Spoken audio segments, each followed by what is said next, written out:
Welcome to Learning to Glow, a show about wellness, skin health, and self-development. I'm your host, Jess. I'm a mom, entrepreneur, and skincare expert. I'm so excited to share tips on how to achieve healthy skin and bring amazing guests in the field of health, fitness, aging gracefully, and personal growth. Let's explore all different ways we can take care of ourselves as women, both inside and out, to truly shine. So let's get glowing. Hello, everyone. Welcome back to our show today. Thanks so much for being here. We have a guest who has been on with us before, and she's back to talk about something completely different than our first conversation. Her name is Carrie Lupoli, and she is talking about something that a lot of us struggle with, time management, and just plainly just not having or feeling like we have enough time. She was on our show last year and she talked about weight loss in women in their 40s and beyond. And she is amazing. She has her own podcast and I will link her information. I will link where you can find her on Instagram and her website. If you constantly feel like there's just not enough time, this episode is for you. We explore how time mindset could be keeping you stuck. This was my favorite part of the episode. Practical strategies to create a more productive week and how to design a morning routine. Whether you are balancing work, family, or personal goals, Carrie shows us how to reclaim our time and make our schedules work for us. I will link the episode with Carrie, like I said, about nutrition. She's really good at explaining things and breaking things down because a lot of what we're dealing with when we think we don't have enough time is the way we're thinking about it. And she showed us some things in this episode that really hit home for me and I think are very, very impactful. So I know you're going to love this episode.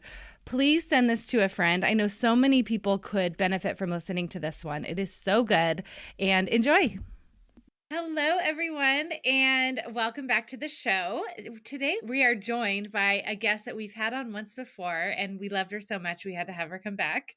Carrie Lupoli, how are you? Thank you for coming back and sharing more wisdom with us. Yeah, we got lots to talk about today to crush this year. I love this topic for this time because one of the biggest things that I hear about, that I get people complaining to me about, and that I am also guilty of complaining about, is not having enough time. And I think this is like the perfect fresh start to get organized, to figure out what routines we need to implement and what kind of systems can we put into place, because a lot of people frankly don't have that in place. And I feel like when you can get organized around this, the stress is just, it's less, like you're more effective and efficient. And so before we get into all of that, please, and you've been on before and I will link the episode, but please introduce yourself for our listeners who haven't seen this episode before and tell us a little bit about what you do.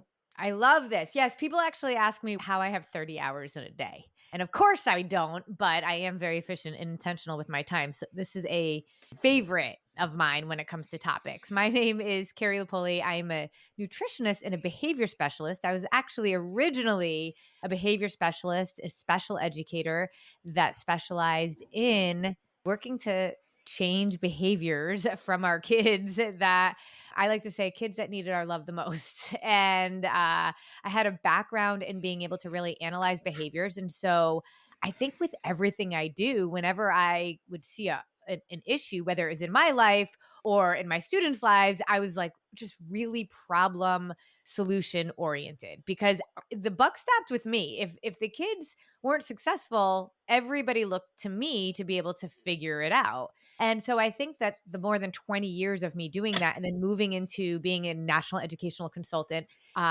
naturally got me into that mindset of being able to be really thoughtful around why we do what we do. But I also really needed to be efficient. And I think there's a lot of us, but I was the one that bought every single planner out there because I just kept feeling like I have so much going on and so much good stuff, but I don't know how to do it all.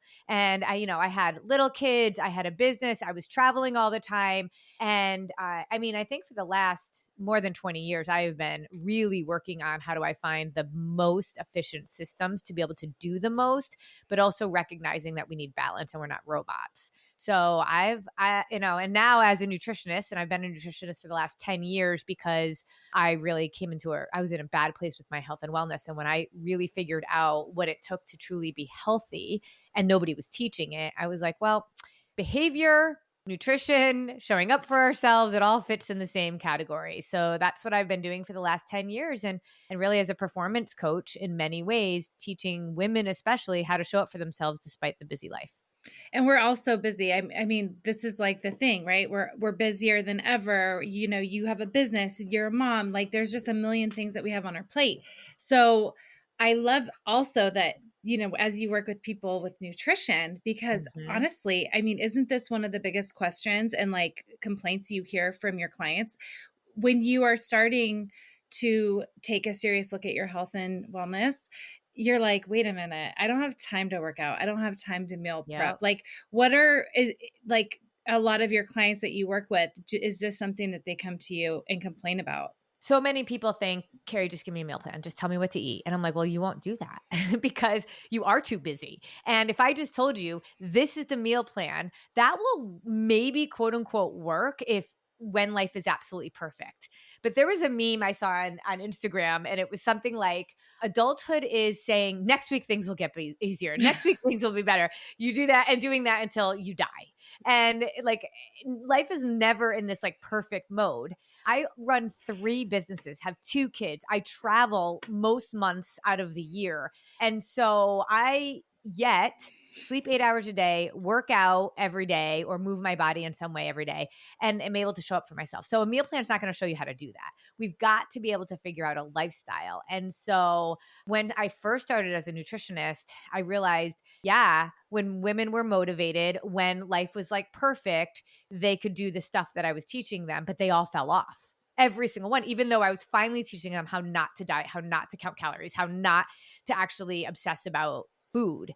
It didn't last because I didn't teach them how to actually integrate a lifestyle into their life. I joke like we all have to learn how to fly our own plane. If our body and our life is like a plane, we kind of sit in the passenger seat and just letting someone else fly this plane for us. But once we understand how to fly our own plane through turbulence, through all of the mishaps that may happen, we can actually then navigate that through any life circumstance. And that's one of the things that we're going to talk about today is getting systems in place and a mindset in place that you can figure this out. If we believe we have no time, then we will never magically find time.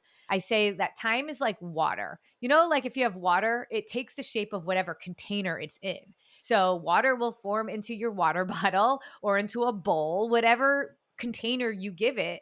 Time is exactly like that. It will spill all over the place if you don't have containers to be able to put it in. And so we're going to talk about those containers because once you control that and once time doesn't manage you anymore, it's amazing how much more we can get done.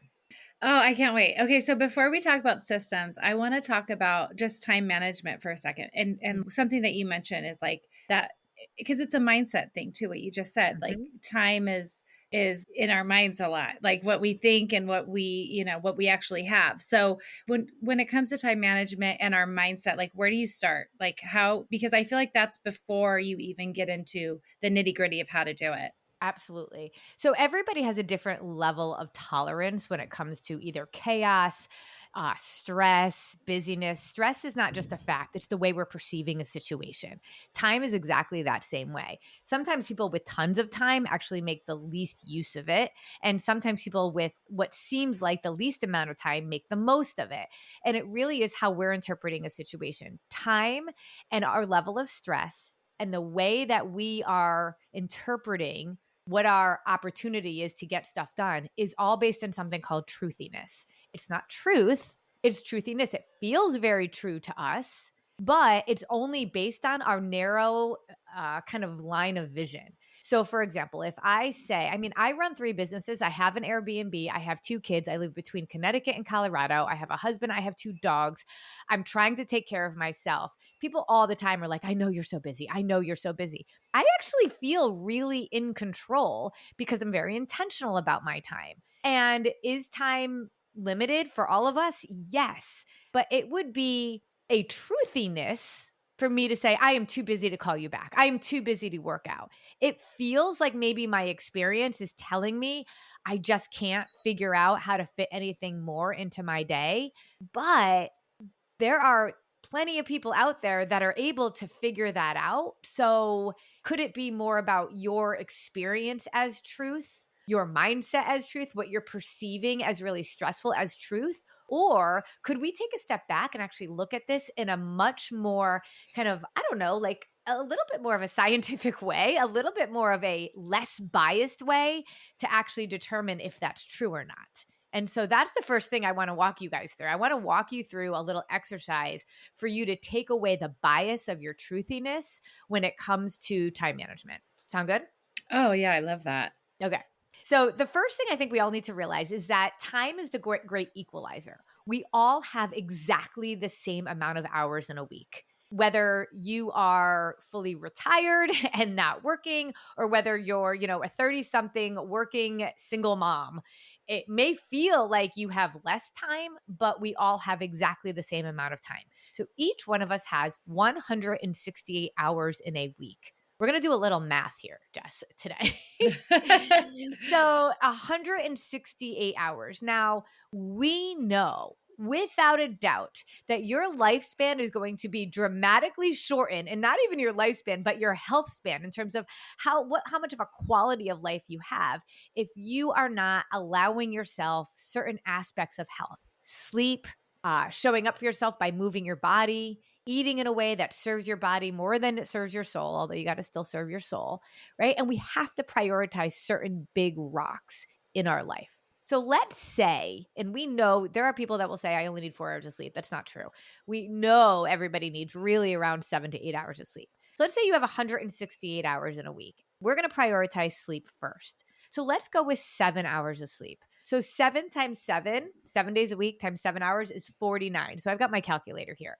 I'm going to do 168 minus 49 hours. So we now have 119 hours left in the week. Okay. Now, let's say we work 40 hours a week. So I'm going to subtract 40 hours from 119. I have 79 hours left in my week. Now, I've already slept and I've already worked. We're not machines, so we can't fill every bit of those 79 hours with productivity or things. But if we really came down to it, if you actually exercised, let's say an hour a day for 5 days a week, which is honestly more than what most people need to do. We're just going to go at the higher level. Let's say you work out 5 hours a week. I'm going to subtract 5 from 79. I now have 74 hours. I've slept, I've worked out, and I've worked. And I have 74 hours left. Now, maybe I have to grocery shop, right? So how many hours are I Instacart? And I have taken a 2-hour grocery shopping trip down to 15 minutes. But let's say you're grocery shopping 2 hours a week. I'll even give you 3 hours a week. Okay, now I'm minusing 3. I still have 71 hours in a week. I've grocery shopped, I've slept, I've worked out, and maybe I have kids and I have to run around with them after school. Great. Figure out how many hours that is. But now you have 71 hours with which to work. I think we'll all be shocked that we have much more time than we realize. And the reason why it's so important to me is because time is consumable, but it's not renewable. It is a thing that we can never get back and we're running out of, but it always feels like we have more of it. And the bottom line is we just don't. The time is finite. The older we get, the longer we're living, it feels like the faster time is going by. But if we can be really intentional with these like 71 hours a week, think about how much more we could do. 1 hour of scrolling on your phone a week. Let's just say you only do an hour a week. I mean, I think most of us are doing mindless scrolling more than an hour a week. Mm-hmm. But if you think about that, that's 52 hours in a year. That's more than working full time for a week. That's like a week's vacation or more, right? So we first have to understand time, respect it, but recognize that there's actually plenty of it. We just have to be more intentional about how we use it. That's such a good example. And I love that you brought social media into it. Like, where do you start if you're like, okay, I have 79 hours, like I want to be intentional. Yep. I think you have to be really honest with yourself too. Yep. Like, where is this time going? Because it is easy to say I'm Mhm. busy. I've I've really tried to watch myself because, saying I'm busy and I'm overwhelmed and I'm stressed, and I feel like saying that and having that energy all the time, it does not serve me at all. Mm-mm. Like I feel like it just makes things so much worse instead of being like I have plenty of time. It's and like just having a different mindset and literally what I speak, Yep. changing that. But when you are first looking at your time like Yep. you just did and we're like, okay, like we got all these hours, let's go. Do you start with like where are we wasting the time, and Yeah. not even wasting, but just like where are we putting our time into something when we say we don't have time to do X, Y, or Z, especially movement. I watched a video today and this man was saying, literally the number one thing for brain health by far, not even close, is exercise. Hmm. And I was like, it's not just for muscle weight loss. Like a lot of people think, it is so crucial for our health, especially Hmm. as we age. Yep. So if somebody's like, I don't have time to work out, like, do you start with, let's really take a hard look at what you're doing in your day? Absolutely. So the first thing is like taking that 168 hours and then just get a blank piece of paper and brain dump all the things you have to do, right? Just brain dump it and then put a number of hours next to it for the week. And if you're not exercising at all, if you could literally put 15 minutes a day, 3 days a week, that's 45 minutes a week. Just start with that, right?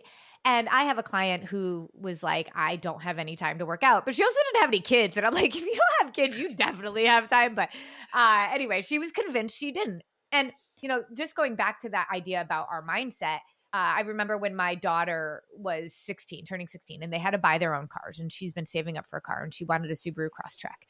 And I had never seen a Subaru Crosstrek before, was very convinced I had never seen one. And so my husband showed me a picture and said, this is what a Subaru Crosstrek is. And I was like, oh, that's a cute little car. That day, don't you know, I went out and what did I see on the road everywhere? 100 of them. 100. I'm like, did everybody start driving a Subaru Crosstrek that day? No. I had, of course, seen Subaru Crosstreks, but because I had not filtered my brain into even recognizing that, my brain is going to filter out what I tell it to. And that day I said Subaru Crosstrek. So my brain was like, oh, we're doing that today? Oh, okay. Well, then let me show you all of these Subaru Crosstreks. So if we are telling our brain we have no time, Yeah. your brain's going to be all, okay, we're doing that. I'm going to show you all the reasons why you actually don't have time. And I'm going to confirm that that's actually true. So, getting back to the idea of, all right, what are we doing and like, how are we looking at our time? I said to my client, okay, you who believe you don't have any time, as long as you believe that you never will, we're going to have to start to reframe that. But we talked about her morning routine and she boils tea every day, water for her tea every day. It takes 7 minutes for that tea to boil. So I'm like, great, we're going to do body squats, push-ups, squat jumps, whatever you could do, 7 minutes a day. That's all we did for a whole month. And it was so crazy because when I talked to her a month later, she was like, Carrie, I am so much stronger now. Wow. And it feels like 7 minutes isn't enough. And I'm like, I mean, so there are nooks and crannies in our days that we can do something, no doubt. And I multitask. Like, I actually thought about, like, when I was recording this, should I be on my walking pad? But that was going to be loud and a little bit annoying. But I'm on my walking pad a lot because, I have a job that has me at a desk or at a computer. I actually just had a woman yesterday say to me, I sit all day. And I'm like, well, you don't have to. Like, you could stand, you could walk. There's enough technology for us to do that. But when you're actually looking at your time, I'm saying get a white piece of paper, right? And just start blank piece of paper. I don't care what color it is. And start brainstorming all the things that you have to do and put an hourly an hourly amount to it. And then add that up and subtract it from 168. Now, if you are over 168, well, then you've got to figure out some things that you have to say no to. Because the no cannot come from your sleep. The no cannot come from your exercise. The no cannot come from family. If you are overworked, then we got to figure out something else, right? You've got to be able to manage 168 hours in the week. You literally have no choice. So that's your first step to be able to just get it down on paper. Oh, this is so good. I have to circle back to something that you said about the nooks and crannies, because I also have a walking pad. I think it's the best thing in the world, best thing I ever bought. But I had like 10 minutes yesterday and I have a goal and I had such a busy day. I was like, I feel like I'm not going to get my steps in. And I only had 10 minutes before I had Yeah. to go and take my son somewhere. And I was like, you know what? Screw it. I'm just going to get on here and do 10 minutes. And I was like, Yep. whoa, like I got a lot of steps in 10 minutes. And I was Yep. like, this is so eye opening, because what do you do when you have 10 minutes, 7 minutes? A lot of Mhm. times we just open up our phone and we're like, we don't Yes. have time to start something new. So why don't I just sit here on my couch and just scroll for 7 minutes, because I don't have Yep. time to do anything else. But when Yep. you look at it like that, that's really mind blowing. Actually, you can Mhm. get something done. You can have your client who's doing 7 minutes a day, and like by 1 month, she's so much stronger. She was just going to be sitting on her phone or Sitting there on her phone, scrolling while the water boiled is what she would be doing. Like 10 minutes a day times 7 days a week is 70 minutes. That's over an hour. That's an hour a week. That's 4 hours a month. That's 48 hours a year. Like we just gotta like really get into the mindset of respecting time. And I have my clients all work on a 10-minute radar list. So just put down on a list things that you can do in 10 minutes. I can clean a bathroom in 10 minutes. I can get on my walking pad in 10 minutes. I can respond to emails that maybe I haven't responded to in 10 minutes. I can empty the dishwasher. I can throw laundry in. There are an innate amount of things I can do in 10 minutes. And so when I find I have 10 minutes, I have a list of things that I can jump to and I don't have to think about it. Right. Oh, I love that. Yeah. So, but let's really dig into the magical piece of understanding about time and this 168 hours being intentional. The next piece around that is doing something that Michael Hyatt has actually coined. Michael Hyatt is a productivity coach, and I love taking some of his nuggets from him. And he has something called an ideal week. And an ideal week is ideally, when are you going to map out the things that you know you need to do in 168 hours? So literally taking a sheet of paper that's got just the whole week on it with time blocks and saying, okay, this is when I'm going to work out every day, and take the cognitive load off of like when this stuff is going to happen. Cause you have to decide every day when you wake up when you're going to work out. You're never going to do it. But for like President Obama, I understood, like didn't just had the same suits all in his closet. He never made the choice about what to wear. It was just sitting there. He grabbed it. He never had to bog his mind down with that kind of decision making. So for me, in my ideal week, I wake up at 5:30 every single day, 7 days a week, which means I have to have a routine at night in order to be able to do that. But I wake up at 5:30. I work out at 7 o'clock every day. And it's either strength training, I'm walking my dogs, I'm doing some sort of mobility or yoga, but 7 o'clock is my workout time. Now, does that change sometimes? Yes. Life throws you curveballs, but in my ideal week, that's what I do. There's no decision to make. 8 o'clock to 9 o'clock, I'm getting ready, right? Like I have this whole routine about what I'm doing, and I lay out my ideal week. What am I doing? And how am I getting all of those brainstormed 168 hours into a week? And then on Sundays, when I'm planning out my week ahead, I'm looking at that ideal week and trying to make it work because I know I could actually get the stuff done I need to get done. I've mapped it out. Now it's a matter of implementing it. But we also have to admit, oh, I do have the time. Executing the plan is a different story. But first, we got to see we have the time. And that ideal week proves it to us.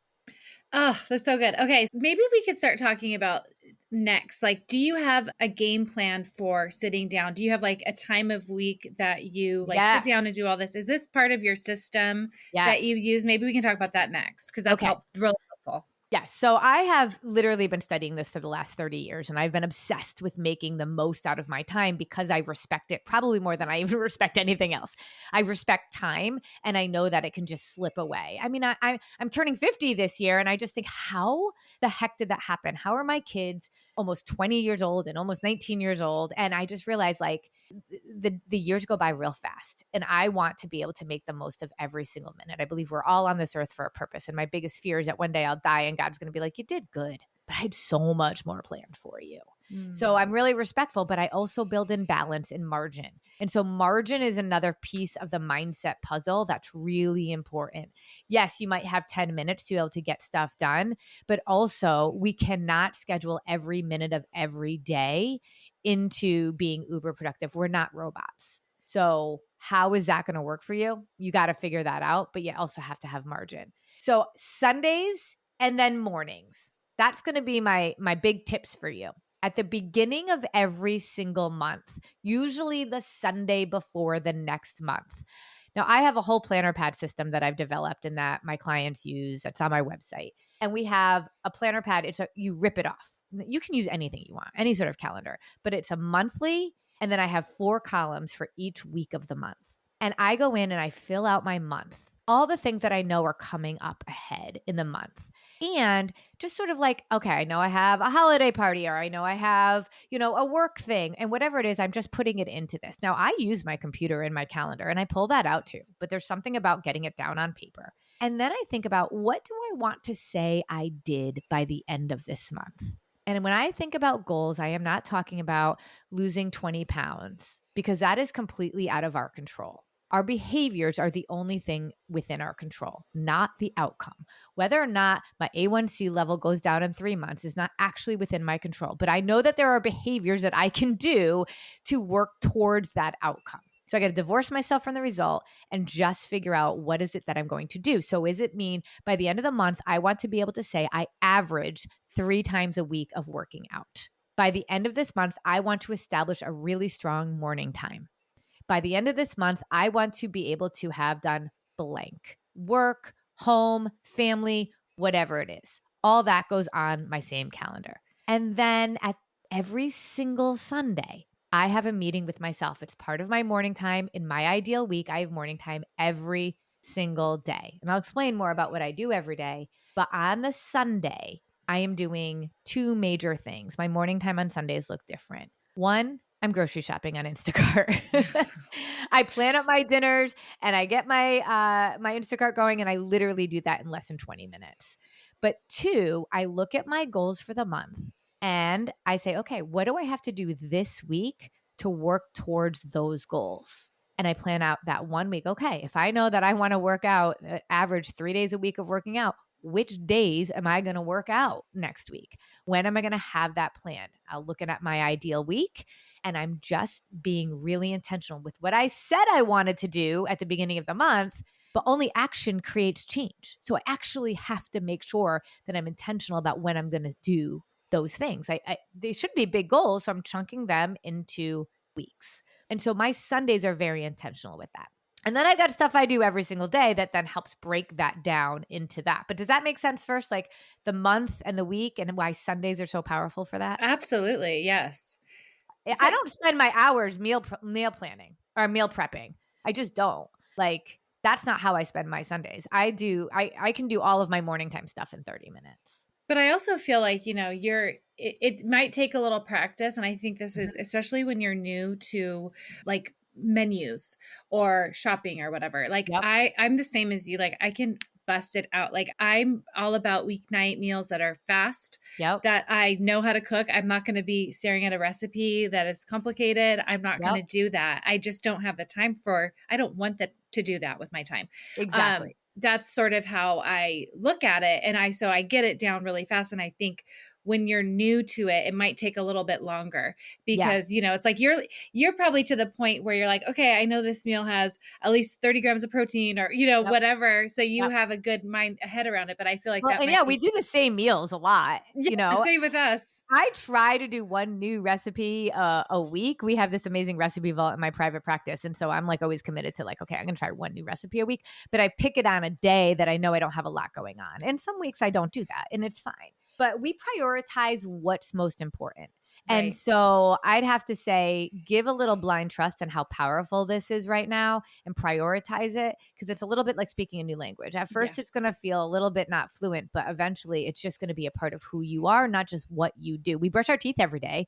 I don't care how busy you are. You're brushing your teeth every day and you're getting dressed every day. And so I know we can do this because it will make every other aspect of our life better. But the real key in all of this is what we're doing every single day.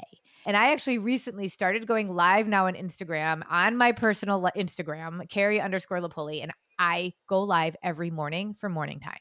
And the reason I do that is because I am so convinced now with my decades of working with people on time management and efficiency that if you don't have a structured morning time, you can't be as effective, as productive, as efficient, and as balanced and as healthy as you say you want to be. And so I have a whole formula for what we need to be doing every single morning. But first, we have to believe that it really matters.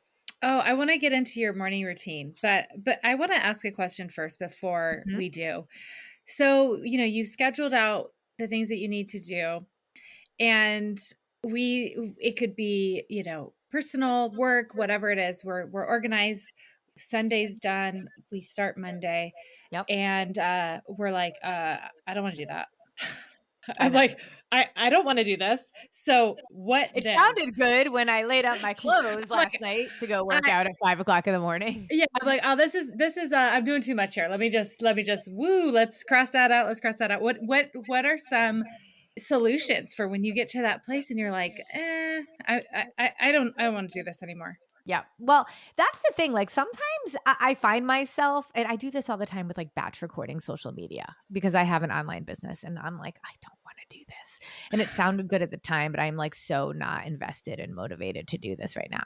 So when I don't, there's like every behavior has a consequence for it. And one consequences could be positive or negative. Like if I don't, and I'm okay with that. Well, then, it's just not going to get done. And sometimes we got to be okay with that.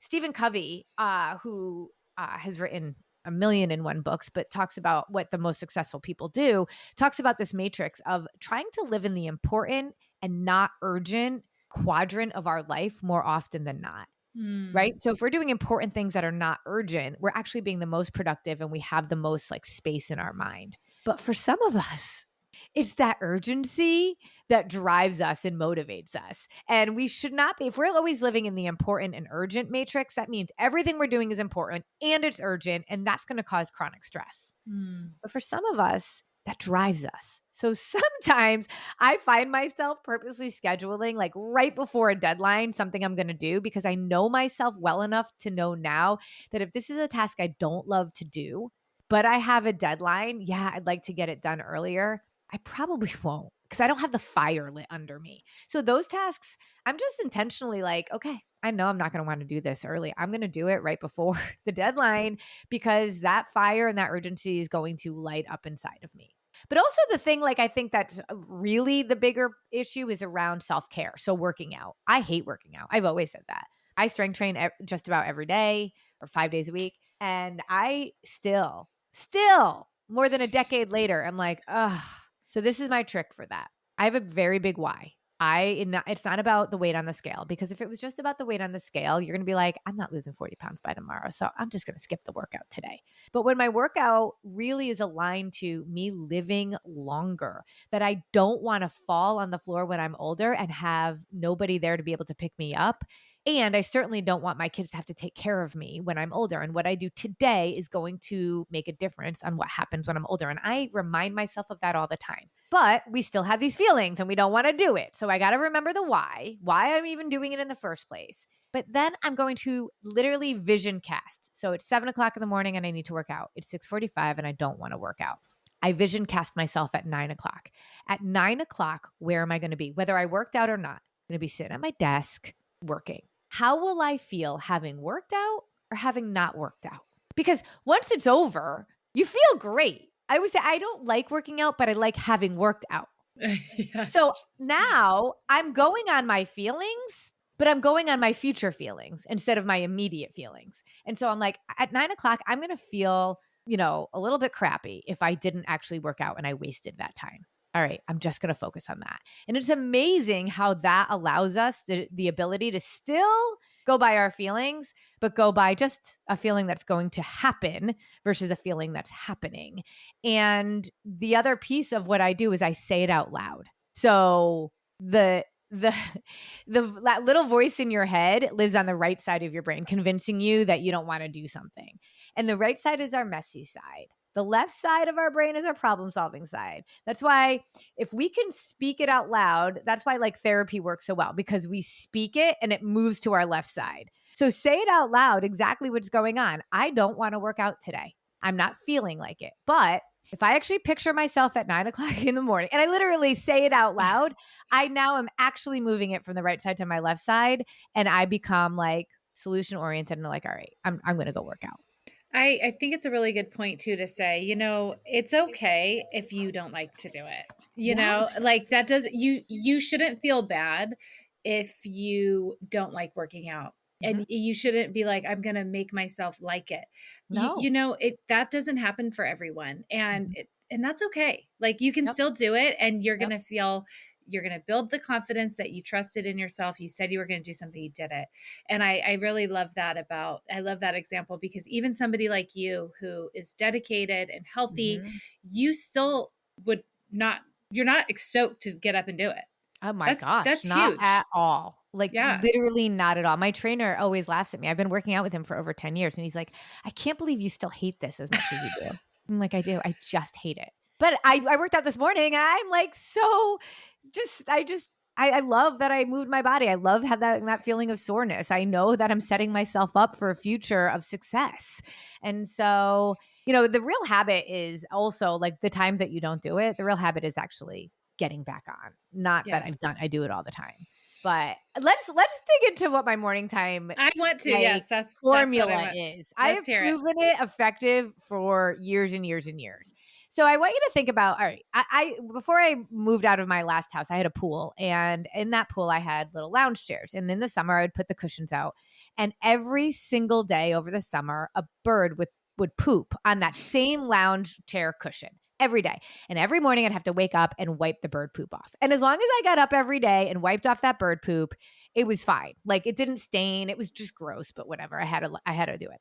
But if I ever missed a few days or I went on vacation, I'd come home and I would always be like, oh, that bird I know has pooped all over. And sure enough, sure as you know what, that there was a lot of it on there. And so it would take me longer to clean it up. And sometimes didn't totally get clean. And it was just like, it was my nemesis for years and years living in this house. Well, I want us to think about our day as, we get pooped on all day long.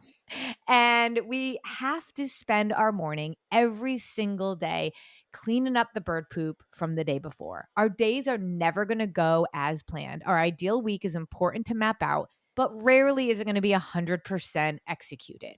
And because life happens, we get curveballs thrown at us. If we wake up every single day and have a non-negotiable of wiping off the bird poop from the day before, we are going to set ourselves up to have a clean slate for the next day. And we start over.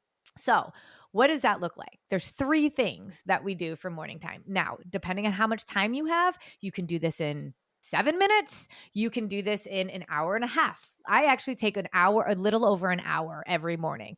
And what does that mean? It means I wake up at 5:30. Well, then I also have to make sure that I am in bed by 9:30, 10 o'clock at the latest in order for this to happen. So there is some discipline that has to happen with this. But wow, when you start to see how impactful this time can be, you start to prioritize it. So the first thing that we always do, and that I train people to do, I talk about on my Instagram lives every single morning, is some sort of a devotional or grounding kind of like book, journal, affirmation, something that reminds you that there's something bigger than you out there, that gives you this sense of gratitude, that gives you this sense of like, okay, I am just like a piece of this bigger ecosystem out there. And the world does not revolve around me. It's bigger and I have tons to be grateful for. And we just kind of got to get out of our own head for a little bit. So I've written 100 daily declarations. And so I share them every morning on Instagram. And if that's a way to get you out of your own head, to get you into kind of a different space and mindset, great. Or some people do, a devotional. Some people that are faith-based do Bible reading, whatever it is. There's tons and tons and tons of things out there, whether you're faith-based or not, but something that grounds you into the reality of the bigger picture. And that can be 2 minutes. It could be 20 minutes. It depends how much time you're going to devote to that. And just to start, go small, right? The second thing you're going to do is learn something new. So, very often during our day, things can kind of be chaotic, but in the morning, we are the freshest. And when we can springboard our brain, especially as we get older, to learning something new, our brain is always functioning, but we're also not perseverating on the things that are kind of stressing us out. And so I'm either listening to a book, reading a book, doing a course, and it could be 5 minutes. That's where I spend the most of my time in doing whatever it is that I'm studying at that time. Okay. And then the third thing that we're doing is time blocking. And that planner pad system I told you about, I have a daily planner pad. And so I take a look at my month and my week goals, and then I look at today. I look at yesterday. What did I say I wanted to do? What did I actually do? And what do I have going on today? What are my top 3 things? No more than 3 big rocks that I have to get done today. And maybe it's only going to be 1, but no more than 3. And how am I blocking them into my day? There's going to be things that you have to do that won't be aligned with those monthly goals because you just have to live a life. Mm-hmm. And so you might see, I don't actually have the ability to do these other things because I'm so, busy today doing X, Y, and Z. But if we're time blocking our to-do list into our day, getting real intentional about what I'm going to do and being honest with yourself about what you can accomplish, plan out like what's going to be dinner tonight and just look at your day ahead, not tomorrow, just today. That can take 5 minutes as well. And now you are set. The bird poop is gone from yesterday, and now you have a clean cushion to be able to work from. And then tomorrow, you're going to clean the bird poop off from that day and have the ability to be able to start all over again the next day. I really love that.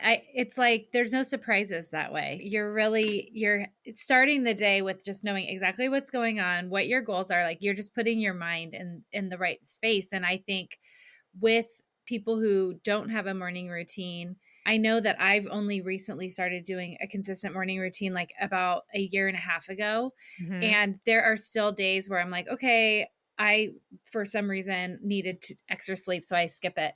And my days are really off. Yes. Yes. It just yes. isn't the same. It starts more chaotic. Like I start my day with like chaos, and especially having, being a mom, it's like, okay, I need to attend to everybody else first instead of having that time where I can collect myself and be alone. It You're makes always it reactive too. Yeah. Right?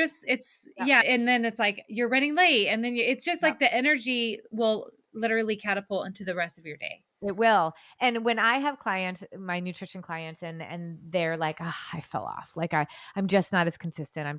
The first question I ask is, how's your morning routine? And the answer is always one of 2 things. I'm not doing it. Or, well, I'm doing it, but what we do during our morning routine matters. Because if you're just sipping coffee and on your phone scrolling mindlessly, that's not morning time. Right? So 100% of the time that people are falling off what they say they want to do when it comes to consistency in any aspect of their life is because they don't have an effective morning time. I will lay down my dog for that bet. I know. And I've experienced that. So I have to ask before I forget, morning routine starts the night before, right? So, and you mentioned that, like your nighttime routine. Tell us about what that looks like. Yep.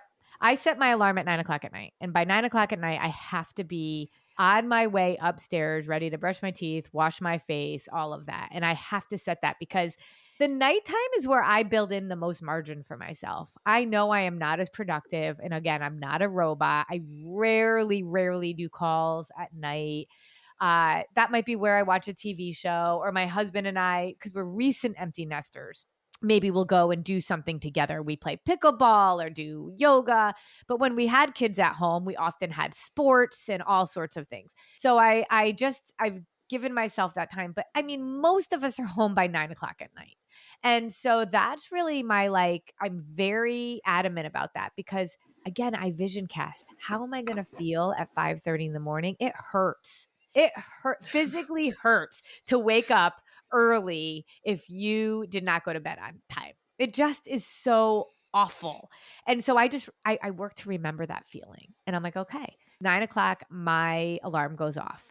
And what we know, and this isn't just my opinion, this is tons and tons and tons of research. If you're on your phone more than an hour or less than an hour before you go to sleep, you are going to have restless sleep. I have a totally dark, cool room. We invested in blackout shades. We have no light pollution, no blue light. I'm reading before bed. I am making sure that I actually have magnesium lotion that I put on. And then I have a sleep patch, which is actually really cool. There's no ingredients in it at all, but it's by Super Patch company, and they call it like Braille for the brain, and it actually works with the central nervous system to be able to tell your brain it's time to go to sleep. It's so, so, so cool. So I put those on. I put magnesium lotion on, which helps with sleep and gets my magnesium in. But my brain just recognizes at 9 o'clock this routine. I brush my teeth, I wash my face, I pull down the shades, I put my cream on, my super patch, and I start to read. My brain is just automatically like, okay, it's time to go to bed now. And it is incredible how that makes a huge difference in being able to go to sleep and have a restful sleep. So I now wake up, I always wake up before my alarm. Oh, I love that. And your body's Mhm. probably just on automatic pilot, as far as when you're going to wake up. I think that nighttime routine is so important because if you think about it, if not only does the science say having a phone in your eyes is not great, but it's Mhm. so easy to lose track of time that way. Oh my Um, gosh, you without a know, doubt. you're just sitting there on your phone. I mean, I'm so guilty. I've done it. And it's like, oh my God, it's 10:30, 11 and I'm like an early bird, but it Mhm. gives you this false sense of energy. Like It does. You're you're it getting this like, dopamine hit with every scroll, and you're just pushing the envelope so much further. So if you need to have an accountability partner in like a spouse or even your kid, do it, because it throws everything else off if you don't. And again, go back to my why. Like I yeah. respect time so much because as I get older, it just feels like it's slipping through my fingers, and I refuse to let my life in these next 50 years slip through my fingers. And that's a good mantra. I respect Mhm. time so much. And that's a reminder that, okay, it's easy to let go of time when we're unconscious of it and like not paying attention to it. So Mhm. we've covered so many things. Is there anything else you want to make sure that our listeners hear and really start to put into effect this next year if they're struggling with this, if they're like there's no time and they want to be, I'm sure a lot of people are very inspired right now. So any other tips that you have? Well, I think I would just summarize out the pieces that we talked about. The mindset of if I have no time, I will have no time. Like there's no Yeah. way you can actually find time if you believe there is no time to be found, right? So the mindset is really, really important. And then recognizing we all have the same amount of hours in a week, every single one of us. So if other people can be more productive and be more intentional, you absolutely can too. Take your 168 hours, figure out how you're going to allocate those 168 hours and then develop your ideal week. From there, get your morning time settled. And so, what time are you going to wake up? And how much time are you going to devote right now to morning time? Maybe for right now, it's 20 minutes. We all have an extra 20 minutes. For those people that like have to be out the door at 4:30 in the morning, because there are those people, then do your morning time at night. Yeah. That's okay. But it's got to be consistent. And so, if you can kind of follow those few things, trust the process because it will become like it is part of you. Whether I travel, whether I'm home, whether I mean, I have been known to be up at 3 o'clock in the morning for a flight, and I give myself a few minutes to be able to get myself centered on morning time. It just becomes who I am. Yeah, and I think once you see the benefits of it, you want it. It's not a chore, Yes. No, and it's really like, oh, it's yummy. Like it's just a It good feeling. it gets me out of bed in the morning Yeah. because I'm so excited. Listen, like, I go down and it's all by myself, and I Yeah. am like, "This is my favorite part of the day. I don't want it to end." And that's actually what some of my clients are like, "I just let my morning time go too long." I'm like, "Okay, well, there is gonna have to be a cutoff, but the beautiful thing is you get to do it again tomorrow." Yeah.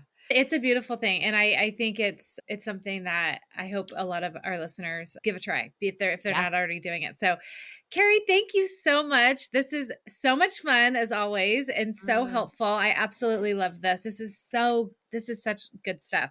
Let everybody know where they can find you. And then I'm going to also link our original podcast episode. If listeners haven't heard it yet, that was so good as well. But tell us where we can find you, and I will link that in the show notes. Yeah, I mean, because I'm like so obsessed about this, I am going live every single morning. So I go live every morning on my Instagram, Carrie_Lupoli, and join me live. And if you can't join me live, it's okay because time zones, but I post it every single day, and you can actually screenshot the daily declaration, save it as a lock on your screen. So all day long, when you're opening up your screen, you have this declaration to remind yourself, and it will be a really great start to getting this routine going. Awesome. Oh, that's awesome. I'm going to check that out for sure. So Yeah, thank go you do so that. much. I so appreciate it. Awesome. I love chatting with you, Jess. You're the best. Thank you for listening to this week's episode. Please subscribe and review so we can reach more people who want to learn to glow alongside us. See you next time.